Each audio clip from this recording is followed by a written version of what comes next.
Hey there, welcome back to the channel. Today we're diving into a common problem that many Mac Mini M1 users face when trying to set up their workspace. Picture this, you've got a pretty full desk with your Mac Mini M1 and the shiny new Apple Studio display. Despite the Mini being smaller than your MacBook Pro, the issue arises when you realize that the Mini can't draw power from the Studio display, even with Thunderbolt in the mix. Frustrating, right? So, the problem we're looking to solve today is how to simplify that cluttered cable situation and whether it's possible to power both devices from a single power outlet. Let's get into it. In terms of a solution, unfortunately, there isn't a way to power your Mac Mini M1 through the Thunderbolt ports on the Apple Studio display. These Thunderbolt ports are designed for downstream power supply only, meaning you'll have to find an alternative power source for your Mini.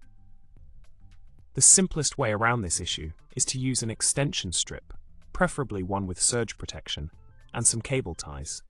This way, you can keep your cables organized and prevent any potential power surges from damaging your devices. Sometimes, the simplest solutions are the most effective. So, in summary, while it would be super convenient to power your Mac Mini M1 directly from the Apple Studio display, it's unfortunately not possible due to the design of the Thunderbolt ports. The best workaround is to use an extension strip and some cable ties to keep your workspace tidy and all your devices powered up.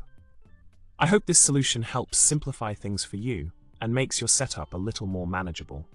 Thanks for watching, and don't forget to hit that subscribe button, like the video, and drop a comment below with your thoughts or any other tech dilemmas you'd like me to tackle next.